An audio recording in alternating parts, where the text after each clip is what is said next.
Now, New Jersey Governor Phil Murphy is in Woodridge, New Jersey, holding a press conference to address investments in New Jersey transit. This comes a day after announcing his proposed budget, which calls for an additional $100 million in general fund subsidies for New Jersey transit. Let's listen in. Here at New Jersey Transit, that stands up for the people in New Jersey, the 1 million daily commuters who over the years have been faced with service cuts and fare increases that were astronomical. We have a governor who believes that transit should be a priority here in New Jersey. You will see it in this budget. You will see it.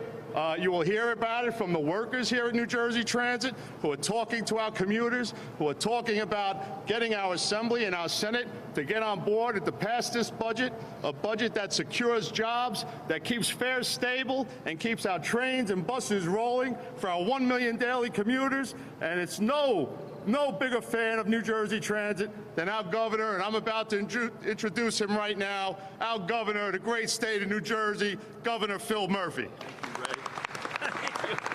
You need more passion, Ray. Come on, let's hear it. Come on. Thank you, Ray. Thank you, thank you, thank you. I just said to Ray, he needs more passion. Cannot thank you enough, man. I'll come back to you in a minute. It is great to be here at NJ Transit's Woodridge Maintenance Facility, and a particular treat to be here with one of my legislative partners, Senate Budget Committee Chair, and even more importantly, as we stand in his backyard, the mayor of this great community, Paul Sarlo. Paul, great to be with you. We are also just a stone's throw from the Westmont Station, which we were just discussing, and how that's transformed this community, which Senator Sarlo worked so hard to see built to benefit the residents in this community and in this area. The NJ Transit that we are creating will not just be better for our commuters, but also for our communities. We're committed to ensuring the best use of our assets, like the one we stand in, by the way, to be utilized for the greatest good for communities like Woodridge. And I know Mayor Sarlo and the governing body, and I want to give a shout out to a couple of his distinguished council members, and one of whom just gave me, as a Murphy, I have to say this, from Assumption Church here in Woodridge, ashes to go on Ash Wednesday. So thank you for that, Councilman.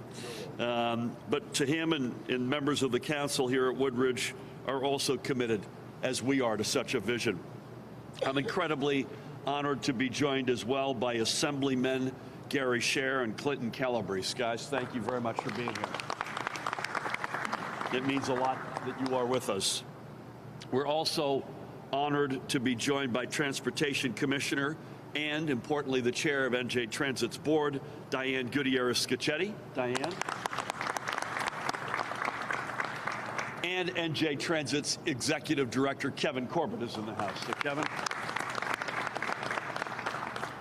And now, Ray, back to you.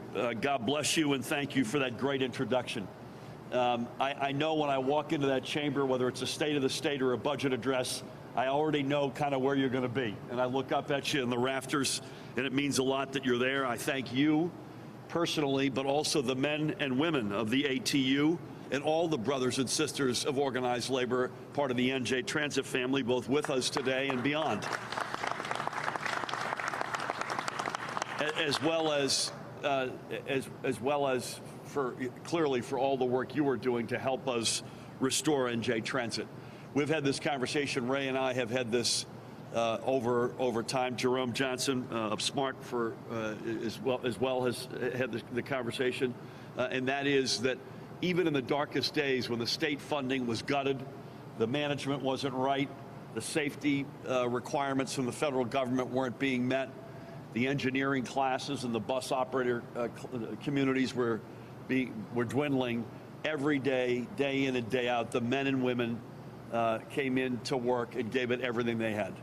And now you got a state leadership, you got adherence to federal safety standards, we're rebuilding the ranks, and for all the above, I can't thank you enough for your undying commitment to this organization.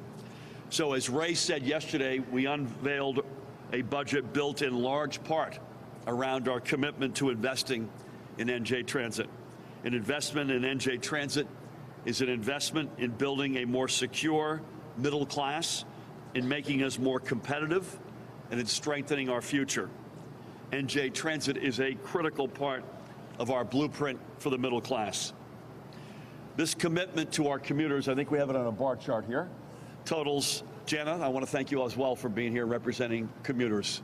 As always, I should have said that up front.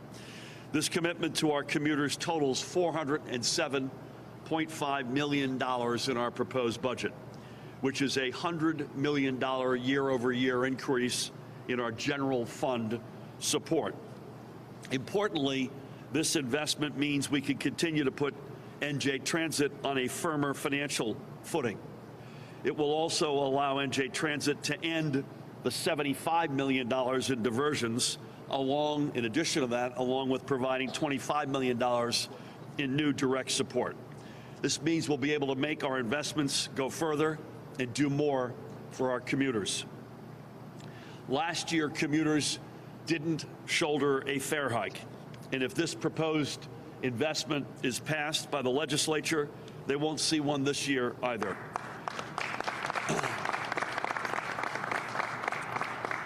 And I think that's important. It is simple fairness, if nothing else. On top of this, many more commuters can now put money into pre-tax savings accounts to pay for their fares and parking. I signed this into law last Friday. This means potentially hundreds of millions of dollars a year in savings while using NJ Transit to get to work. We have to remember where we started when we took office 14 months ago. Over 8 long years under the previous administration, NJ Transit had been systematically gutted. And I think this chart gives you some flavor of that. Take a second when you're walking out here to read that with your own eyes. Customers became second-class citizens. Fares rose while services eroded. The ranks of rail engineers were so thinned out that NJ Transit was left with little or no backup abilities. And by the way, this isn't abstract. We saw the impact of this on Monday of this week when call-outs led to dozens of canceled trains because NJ Transit's bench was left so depleted. Installation of positive train control, a federally required safety upgrade, a requirement that was first put out in 2011, was barely even off the starting blocks 9 years after it was mandated, and even with a huge deadline last December 31st looming. NJ Transit owed millions to Amtrak, and commuters in and out of New York Penn Station wondered if they even mattered. In 1 year, we've begun the long, hard work of turning this all around. Every single one of the $407.5 million we seek to invest shows our commitment to making NJ Transit not just the turnaround story of New Jersey, but the turnaround story of our nation. In Kevin and Diane, we have new customer-focused leadership. Commuters are being listened to and are receiving more information on a timelier basis. As I mentioned, commuters were spared a fare hike, and I do hope we can make it 2 years in a row. 6 new classes, 102 potential new rail operators are being trained. And 4 of these classes, amen. And 4 of these classes will graduate this year. Positive train control installation against all odds met not the last deadline, but the biggest deadline on December 31st. And NJ Transit and Amtrak are now working as partners on upgrading New York Penn Station to make it more comfortable and more welcoming for our commuters. Let me just say this, none of us are here claiming mission accomplished, not by a long shot. We have just started on our mission of restoring NJ Transit as a model for safe, efficient, affordable, and customer-driven mass transit. But we can't get there unless we sustain our investments. This budget is critical to maintaining our progress. We need to make this budget investment. We need to make it for commuters, whether here in town at Westmont Station, across Woodridge, and up and down NJ Transit's system. We need to make it for everyone who proudly works for this system. Thank you again for being with us today. It is now my great honor to introduce the Commissioner of Transportation and the Chair of the NJ Transit Board, Diane Gutierrez-Scicchetti. Thank you, sir. Good morning, everyone. Again, welcome to New Jersey Transit's Maintenance of Way facility. So much of what the governor said I could repeat, but let me say I echo all of his sentiments in terms of all that's been accomplished and all that this budget will allow us to continue to accomplish. But first and foremost, I'd like to thank Governor Murphy for his unwavering support of New Jersey Transit. And it's not just his financial support, but his leadership and continued encouragement of the New Jersey Transit team. You know, sometimes it's a little bit of tough love, but we need it. And so with that guidance and with his continued leadership, we have made many of the improvements that he just talked to you about. But second, the governor's continued financial commitment to New Jersey Transit's operational expenses is the tool that will allow us to keep moving forward. And I want to emphasize it's operational. As you all know, transit systems across the country rely on this operational support to provide a very valuable service. And while our fare box collections are very good at 50%, we cannot be successful without the support from the general fund. And so for that, we are grateful. And third and finally, in my role as chair of the toll authorities, as well as commissioner of DOT, the elimination of diversion funding acknowledges the importance of New Jersey's entire transportation infrastructure network. So as much as we could give money from those agencies to transit, our buses still need to run on our road system, and those road systems are maintained by the New Jersey Department of Transportation and the toll roads. So eliminating that diversion funding is a strong acknowledgement from the administration that our commitment is more than just New Jersey Transit, although it is the priority. It is the entire transportation system within the state of New Jersey. So I am very grateful for the significant general fund commitment to support New Jersey's operations. We are committed to all of our customers to continue to make the improvements that those extra operational dollars will provide. Thank you very much. Thank you. Diane, thank you. And again, it's worth repeating to the entire transportation system. And I've said this before, we just have to acknowledge it. We're the fourth smallest state in the nation, but we're the densest state in the nation. So moving people and things around New Jersey is existential. It is literally more important to us than any other state in America. And boy, rail matters, bus routes matters, but roads, bridges, ports, and everything else also matter. Again, it's great to come to a community that works. I just wish the state could work as well as communities like Woodridge.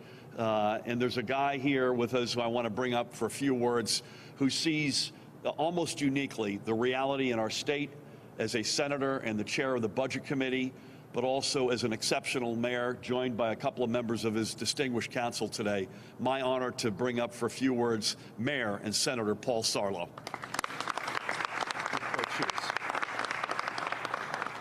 Thank you, Governor, and thank you for coming to Woodridge this morning after a long day in Trenton yesterday. Let me just a little latitude here. I'm going to just acknowledge a few folks from Woodridge who are here. I'm going to come back and I'm going to finish with Woodridge before I talk about the state budget. But my council president, Councilwoman Catherine Cassidy, the only Irish of the group, actually. The rest are all Italians on the council. And my Councilman Ezio Altamura, and I want to acknowledge who are out working today, but Councilman Azzolini, Councilman DeMarco, Councilman Romero, and Councilman Marino, all supporters of our governor and great folks who know how to lead a little community. I also want to recognize my police chief, John Corrin. We won our state section basketball, Woodridge, for a small town yesterday. We're North Jersey Group 1 state section basketball champs. And Mr. Corrin and I, the chief and I, we led the team back to Woodridge last night. So thank you, chief.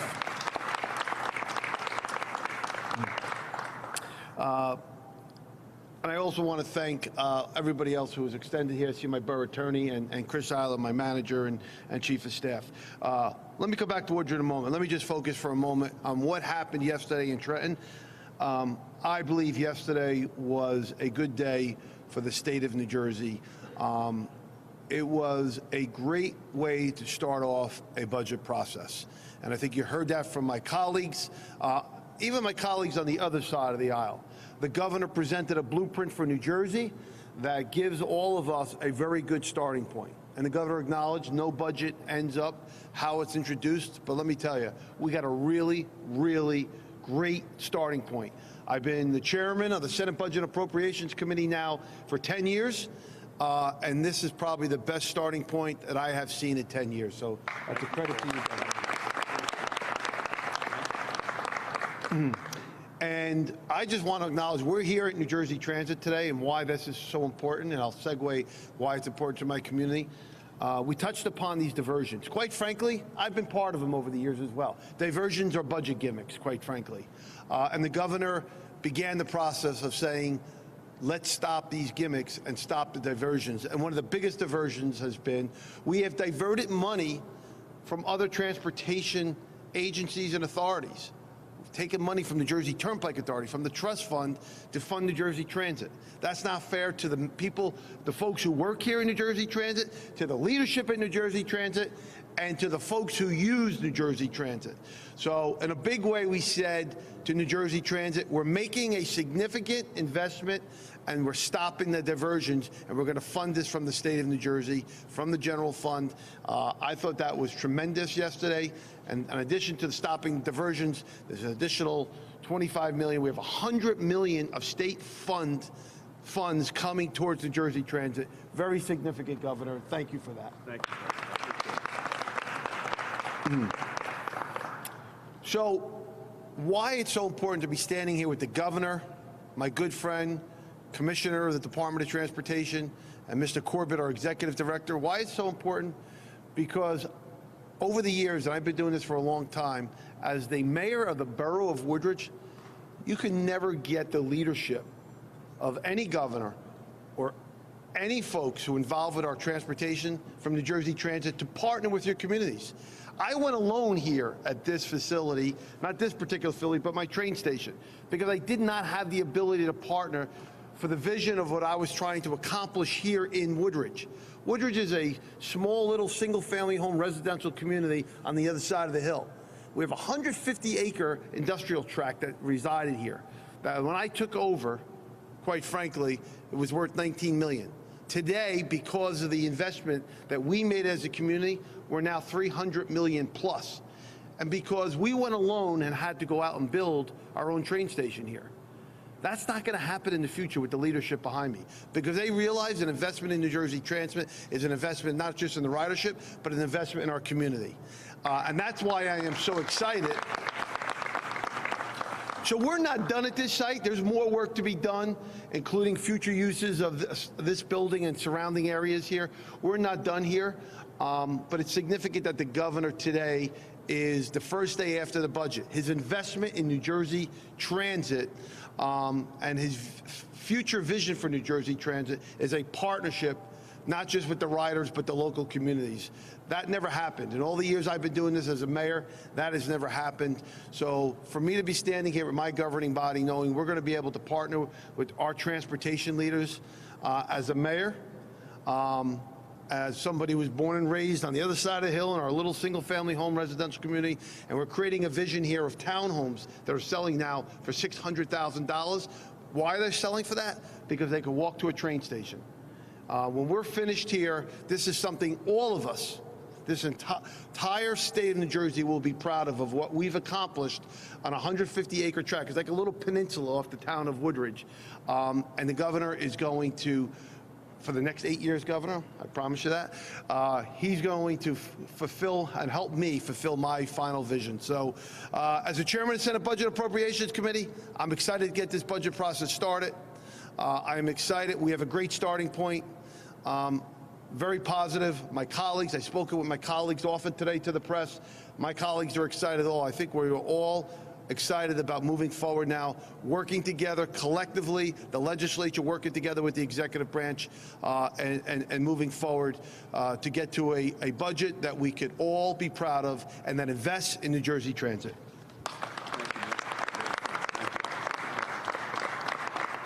Well said, Paul.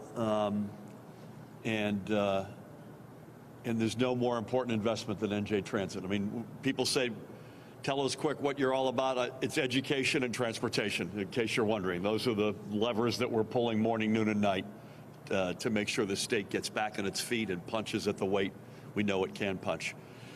So this is I'm going to Paul takes his mayor hat off, and it would just say that the trio of gentlemen to my right and your left make up the legislative team in District 36. And it's as unique and as talented a mix of a trio of any district anywhere around the state. And I reached out to a very few folks yesterday before I gave my remarks because I have enormous respect for them to ask to get their reactions. And one of the persons I reached out to is a guy who knows a lot about budgets. It's my honor to bring up Assemblyman and friend Gary Scher.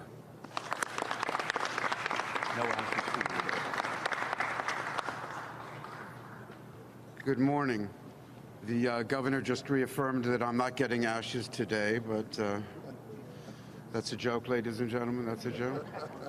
It's an honor and a privilege to be with all of you today. It is certainly an extraordinary honor to have Governor Murphy with us this morning and to be joined by my colleague and friend, Senator Sarlo, as well as Assemblyman Calabrese. This is a momentous day. Just a few hours after the governor presented his speech, he stands before us today here in Woodridge to speak about the practical implications of the budget that he presented yesterday. And certainly we're all extolling the values and the virtues of the $100 million net which will be applied to New Jersey Transit, as well as the fact that there will be no fare increases based upon this budget for commuters. We need not tell you in North Jersey the importance of the vibrancy and robustness of a transportation network. For over 25 years, I commuted to New York myself, and I was dependent upon public transportation.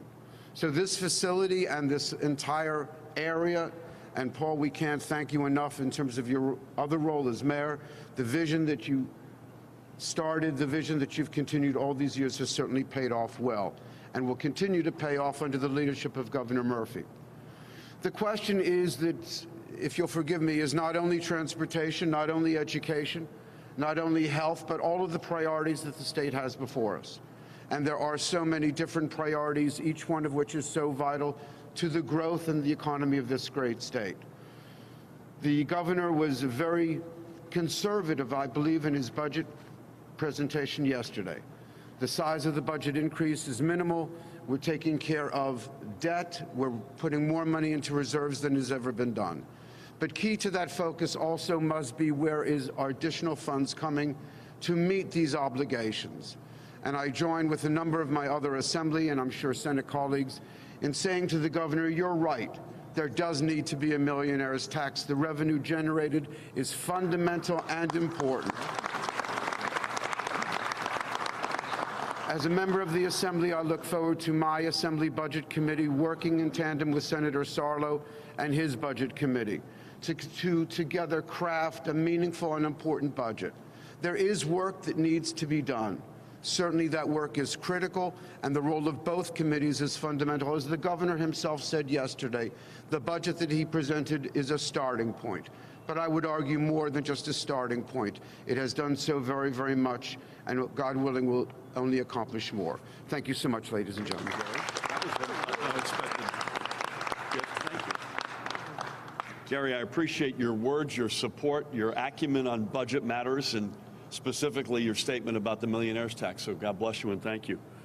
I mentioned this is a mix of extraordinary talent in this legislative district. And the newest member to the team just celebrated his 33rd birthday, by the way, a few days ago, is a good example of that. A rising star, not just up here in Bergen County, but in the legislature, and a strong supporter of a lot of what we're talking about today. Please help me welcome Assemblyman Clinton Calabrese.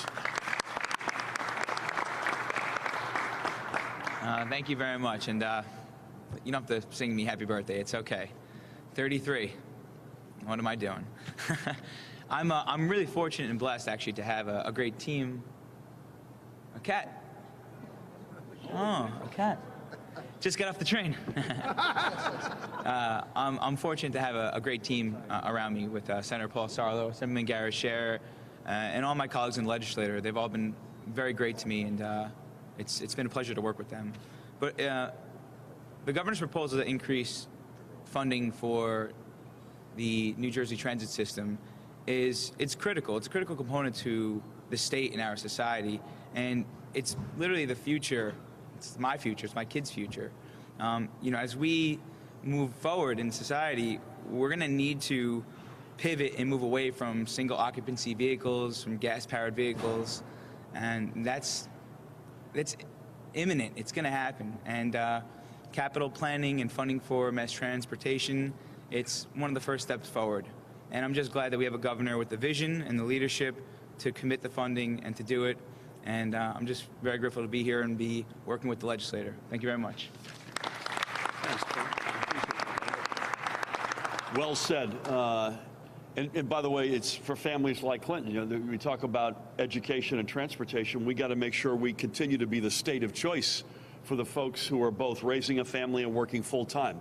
And that's great public schools, and that's being able to get to work, to and from school on time and safely.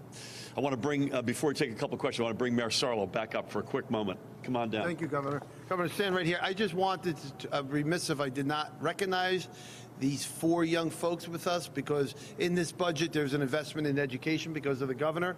Councilwoman Cassidy is a teacher in our neighboring community of Hasbrook Heights, and she brought with us today 4 students from the Young Republican and Young Democratic Club of Hasbrook Heights. That Kathy chairs the club, and she brought them with us today to witness our governor talking about investment in New Jersey Transit, but he's also making an investment in your education. Thank you. Thanks, Mayor. So let's, afterward, let's get a shot together if we can, folks, all right? And look at this cross-party cooperation. It's extraordinary. Take a couple of questions if we could. Please. Sorry, I was pointing it right. Okay, go ahead, Brian. Sorry.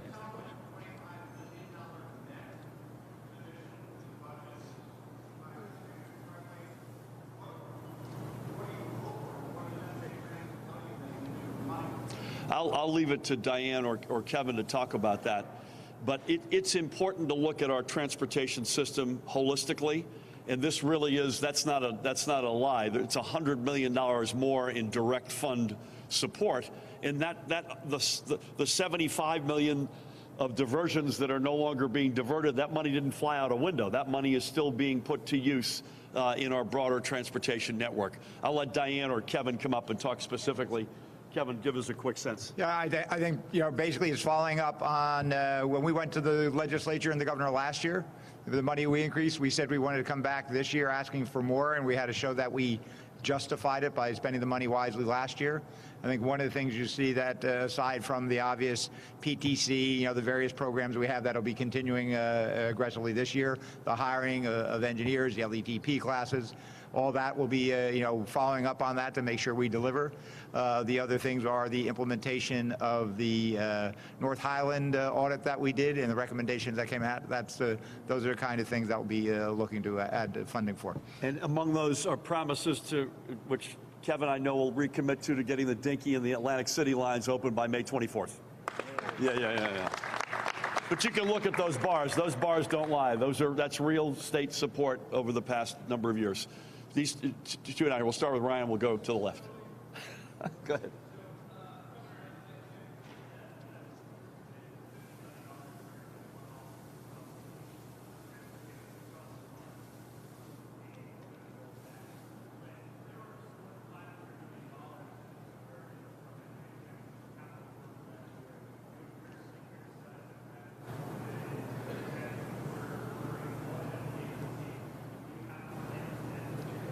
I'll let Diane come up to talk to that, but the budget is the budget that we presented yesterday. We feel very good about that. This is a historic investment in NJ Transit from the state, and if we get this investment, again, we're going to have another year where commuters don't have a fare increase. The broader transportation, holistic infrastructure in the state is something that we think about morning, noon, and night. How do we best fund that in as transparent and as robust a way as possible? I'll ask Diane to come in and add a couple of words to that. Thank you, Governor. So I think, Ryan, the best way to answer that is that with this budget as it's proposed and with the continued support of the legislature to take the $100 million from general fund to New Jersey Transit operations, that will allow the capital to operating transfer to go back to the 460 and then allow us to get to the point where we can really start to chisel that down over the next couple of years. Last year, that transfer, the way the transfers were done or the diversions, they weren't put into operations, so it artificially sort of changed the way the transfer was done, but it was not, this is the way we should do it, without diversions, with the money going into operations. And by the way, it isn't just at NJ Transit. You probably noted, I mentioned this yesterday, we're trying to get away from the gimmicks, the one-shots, the diversions generally. So we've eliminated the Affordable Housing Trust Fund diversion. We've cut way back on the Clean Energy Fund diversion. We've pushed back on $75 million of diversions here. Please.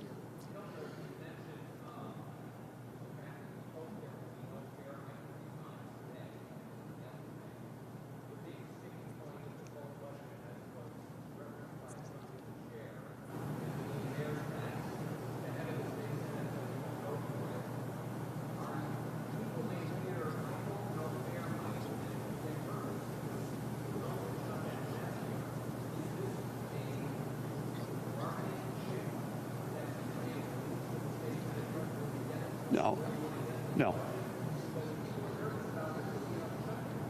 Yeah, I would say to folks, there's no appetite on anyone's part to shut the state of New Jersey down. We've seen what it did at the federal government level, which was ridiculous. This is exactly what it appears to be. If we can get this increase of investment in NJ Transit, and we'll know that in the next couple of months, there will be no fare increase for another fiscal year. That's a big deal. There wasn't a fare increase this year. I have to remind folks that in the last administration, fares were up 36%. So the budget we presented yesterday in good faith is a budget that we believe in. This investment is a budget, the investment that we believe in. And I'm optimistic that we're going to have a year where another year where commuters aren't paying an increase in their fares. You had one, I apologize, I skipped you.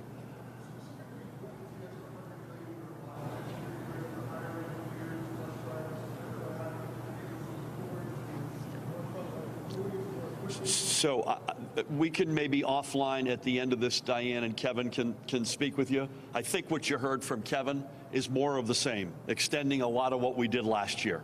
So it's continuing to increase the pool of engineers and bus operators, continuing to get lines open that we had to shut down for positive train control.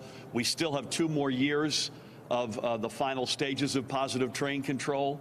So there's a whole range of, I'd say, more of the same. Is that fair to say, folks? And the progress has been significant, but we're not there yet. Again, we're not claiming mission accomplished. We're not spiking any footballs, but we're making an unmistakable statement that education and transportation are the main pillars of the investment we're making in the middle class.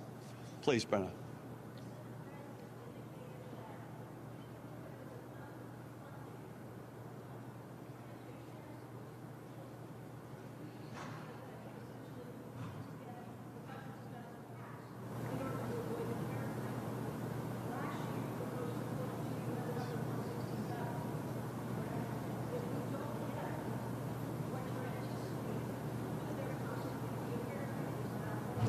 So I'll answer this differently because you started, I think, in a different place, and that is this. You mentioned that the Senate President had mentioned that maybe we could even put more money into NJ Transit. I think is essentially your point, and we're open to that. We have to make sure, though, that we have revenues that are sustainable that support that kind of investment. Obviously, when you look at those bars, we've made NJ Transit a big priority, but this also then you then have to look at the whole range of a $38+ billion budget and have a good discussion about priorities. But we're wide open to more investment in transportation and NJ Transit specifically. But we have to, at the same time, acknowledge that there are what priorities are we making, and secondly, where are the sustainable sources of revenue that are going to support that? Michael.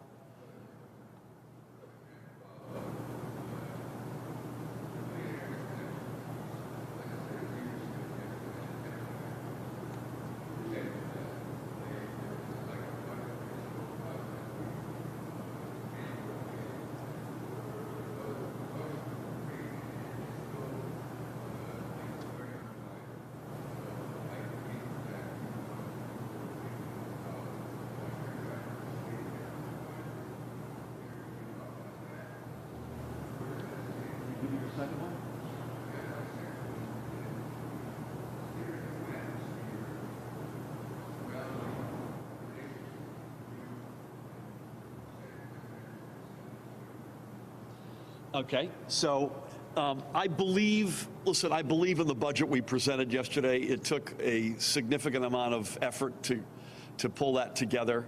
Those healthcare savings, by the way, let's just go back to that. We don't reflexively pull the tax lever. We know we have to run a tight ship. We have to be responsible. We have to present to the 9 million folks who reside in this state the fact that there's adult stewardship. So, for instance, those healthcare savings that we've been able to accomplish with the public sector employees, we started sort of gaming that out and preparing for that in our transition when we weren't even in office yet. So I feel very comfortable with what we presented. It basically said, listen, run a tight ship and run a fair ship, emphasize fiscal responsibility, invest at all costs in the middle class, and find sensible tax fairness to round out that sort of theme of the budget. I personally believe we're talking about 19,000 people who at the federal level have gotten a very good shake. They got a good shake during the prior administration in New Jersey. It's not a big number, but it's a huge game changer in our ability to invest in the middle class. So I'm where I was yesterday. I believe in it. I think it's the right package in total. I'd less take pieces of it and pull them out and analyze them and say that I think it works in harmony. In terms of the atmosphere, listen, I've signed 207 bills. So for all the noise that gets talked about, the reality is we've found a lot of common ground. We did lay this out with both sides of the aisle before we went public with this budget yesterday. I had a good breakfast with a good spirit with the Senate President and the Assembly Speaker yesterday, just the three of us. We're able, we're not going to agree on everything, but we've been able to find common ground on a lot of stuff. And that includes, importantly, for the reason we're here today, investing in NJ Transit. I think with that, we're going to say thank you. I want to thank again the mayor and council in Woodridge. Paul, thank you, as well as in your capacity as budget chair. Gary and Clinton, thank you for your leadership. Diane and Kevin and NJ Transit, to our brothers and sisters in labor, to each and every one of you, to our 4 young Democrats and Republicans, thank you all so much. We've been listening to New Jersey Governor Phil Murphy discuss how investments are going to be made into New Jersey Transit. Just yesterday, the governor announced his proposed budget, which calls for an additional $100 million in general fund subsidies for New Jersey Transit.